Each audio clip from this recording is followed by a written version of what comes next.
Operation గరుడలో భాగంగా ఆంధ్రప్రదేశ్ వ్యాప్తంగా drugs control administration అధికారులు 100 బృందాలుగా విడిపోయి మెడికల్ షాపుల్లో సోదాలు చేస్తున్నారు. Eagle team head IG Ravikrishna Vijayawada గుణదల్లో ఉన్న శివసాయి మెడికల్ స్టోర్ను తనిఖీలు చేశారు. ప్రిస్క్రిప్షన్ లేకుండా మత్తు మందులు విక్రయిస్తున్నట్టుగా సమాచారం. దాంతో మెడికల్ షాపులపై రాష్ట్ర వ్యాప్తంగా దాడులు చేస్తున్నామని రవికృష్ణ తెలిపారు.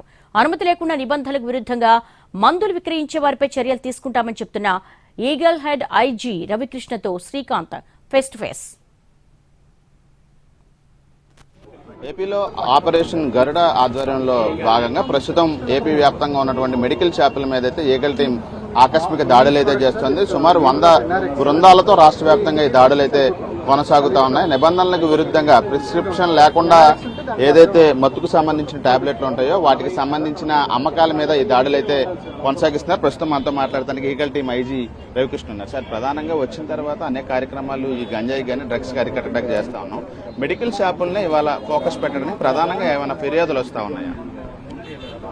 ఆపరేషన్ గరుడలో భాగంగా గౌరవ్ డీజీపీ గారి ఉత్తర్వుల్లోని ఈరోజు రాష్ట్ర వ్యాప్తంగా మెడికల్ షాప్స్ మీద ఏజెన్సీస్ మీద పూర్తి స్థాయిలో దాడులు చేస్తున్నాం. ముఖ్యంగా drugs control administration, BMD, eagle, police సంయుక్త దాడులు చేస్తున్నాయి. సుమారుగా 100 టీమ్స్ ఈరోజు రాష్ట్ర వ్యాప్తంగా దాడులు జరుగుతున్నాయి. ప్రధానంగా ప్రిస్క్రిప్షన్ డ్రగ్స్ వైలేషన్ జరుగుతుంది మొత్తం రాష్ట్ర వ్యాప్తంగా చాలా చోట్ల. ఎక్కడైతే ప్రిస్క్రిప్షన్ లేకుండా డ్రగ్స్ ఇస్తున్నారో వాళ్ళ మీద కఠిన చర్యలు ఉంటాయి. ముఖ్యంగా మనకి సుమారుగా 41 రకాల డ్రగ్స్ ఉన్నాయి. వీటిని సైకోట్రోపిక్ సబ్స్టెన్సెస్ కూడా యాడ్ చేసి ఉన్నాయి. వీటిని ప్రిస్క్రిప్షన్ లేకుండా 80% ఇవ్వకూడదు. ఇవి హ్యాబిట్ ఫార్మింగ్ దారితీస్తాయి. కొంతమంది యువత పెడదారి పడుతున్నారని చెప్పి మాకు చాలా సమాచారం ఉంది. రాష్ట్ర వ్యాప్తంగా కొన్ని ప్రాంతాల్లో కూడా మాకు సమాచారం వచ్చింది. ఈ అల్ఫ్రాజోలం కావచ్చు, అదేవిధంగా మనకి ట్రెపడాల్ కావచ్చు, ఇంకా ఇతరత్ర డ్రగ్స్ పెంటజోసిన్ ఇటువంటి కొన్ని ఇంజెక్షన్స్ కూడా వీళ్ళు అమ్మడం జరుగుతుంది. వీటి మీద కఠినంగా మేము చర్యలు తీసుకుంటున్నాం. రాష్ట్ర వ్యాప్తంగా ఈరోజు దాడులు జరుగుతున్నాయి. ప్రభుత్వం కూడా చాలా కఠినంగా వ్యవహరించమని ఈ విషయంలోని మాకు సూచనలు కూడా ఇవ్వడం జరిగింది. అంటే సార్, గతంలో కూడా ఈ ఆల్ట్రాజోలం కానీ ఇలాంటి టాబ్లెట్స్ అన్ని కూడా అమ్మిన పరిస్థితి, కేసులు కూడా నమోదు చేసిన పరిస్థితి కూడా ఉంది. అలాంటి వాళ్ళని గుర్తించి వాళ్ళు చిన్న చిన్న కేసులే కదా అని కూడా మళ్ళీ రిపీటెడ్గా అమ్ముతున్న పరిస్థితులు కూడా ఉన్నాయి. అవి కూడా మీ దృష్టికి వచ్చినాయి. వాళ్ళ మీద ఎటువంటి సెక్షన్లు, అంటే ఇప్పుడు ఏమైనా మీరు గతంలో పెట్టిన సెక్షన్లకి ఇప్పటికి ఏమైనా చర్యల్లో మార్పులు ఏమైనా ఉంటాయా? మనకి డ్రగ్స్ అండ్ కాస్మోటిక్ యాక్ట్ అని ఉంటుంది. దాని ప్రకారం డ్రగ్స్ కంట్రోల్ అడ్మినిస్ట్రేషన్ వాళ్ళు చర్యలు తీసుకుంటారు.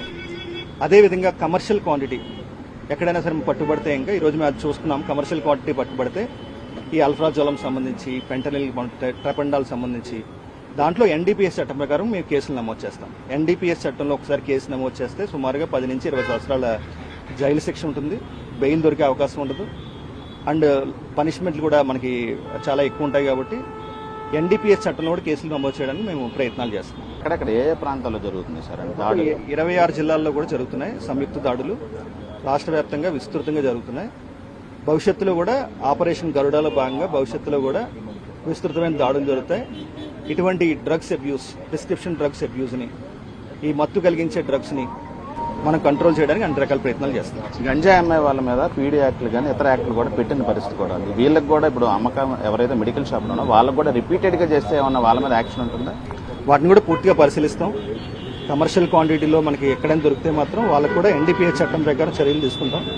ఆ కేసులో కన్విక్షన్ వచ్చినప్పుడు తప్పకుండా వాళ్ళ మీద కూడా పిట్ ఎన్డీపీఎస్ యాక్ట్లో చర్యలు తీసుకుంటాం. యువత గంజాయికి, డ్రగ్స్కి బానిస కాకుండా ప్రస్తుతం ఈ టాబ్లెట్స్ మీద కూడా ఆధారపడుతున్నారు. కాబట్టి ఇవి కూడా అమ్మకాలు జరపకుండా ఆపరేషన్ గరుడాలో భాగంగా ఈగల్ టీం అయితే పూర్తి స్థాయిలో చర్యలు అయితే చేపడుతుందని చెప్పి టీంకి సంబంధించిన ఐజీ రవికృష్ణ అయితే చెప్తున్నారు. కెమెరా పర్సన్ ఈశ్వర్తో శ్రీకాంత్ ఎన్టీవీ, విజయవాడ. ఏపీలో